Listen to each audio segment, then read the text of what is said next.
નમસ્કાર, stall number 13 ઉપર આપનું સ્વાગત છે। મારું નામ છે વિવેક દવે, ભૂતિયાવાસણા અનુપમ પ્રાથમિક શાળા, તાલુકો સરસ્વતી। અમારી એક સમસ્યા હતી અને મારા ઇનોવેશનનું નામ છે મારી પ્રયોગશાળા। સમસ્યાનું વર્ણન કરું તો એવું કહી શકાય કે ગણિત અને વિજ્ઞાનની અંદર, ખાસ કરીને વિજ્ઞાનની અંદર બાળકો પ્રવૃત્તિમય જે પ્રશ્નો છે એ પૂર્ણ રીતે લખી શકતા નથી। લગભગ 2-3 લીટીમાં પૂર્ણ કરે છે। કયા સાધનો વાપરવા છે, શું કરવું છે એ ગોખે છે અને પરીક્ષા આવતા સુધી ભૂલી જાય છે। મોટાભાગના વિદ્યાર્થીઓમાં આ ત્રુટિ જોવા મળે છે।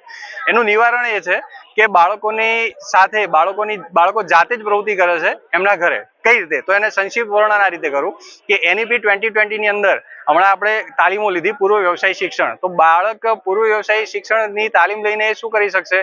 તો એ પોતાની જાતે નમૂનાઓનું નિર્માણ કરશે અને એના આધારે એક વિજ્ઞાનની અધ્યયન નિષ્પત્તિ આવે છે 80-810।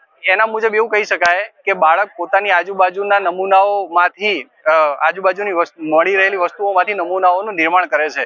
તો અહીંયા એ સિદ્ધાંતનો ઉપયોગ કરીને પ્રવૃત્તિ કરવામાં આવી છે।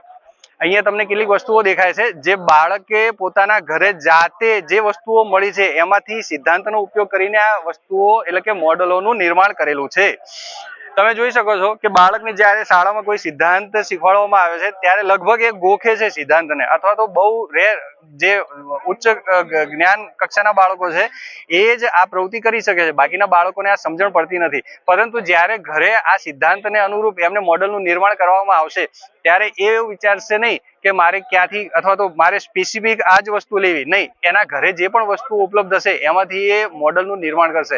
એટલે એ જે સિદ્ધાંત છે એ પૂર્ણ રીતે સમજશે અને સિદ્ધાંતમાં કઈ કઈ વસ્તુઓની જરૂર પડે છે એ વસ્તુઓ એની આજુબાજુના પર્યાવરણમાંથી કઈ મળે છે એનો એ તાદશ્ય ઉપયોગ કરી શકશે અને આ સિદ્ધાંત દ્વારા એ પ્રશ્નોનું પણ વ્યવસ્થિત વિસ્તૃત રીતે એનું લખાણ કરી શકશે।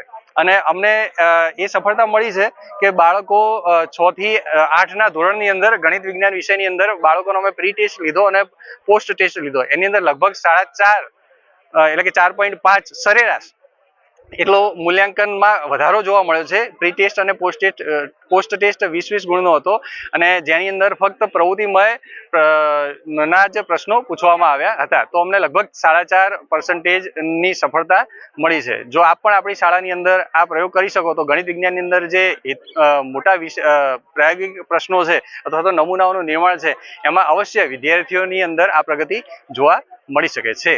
ધન્યવાદ।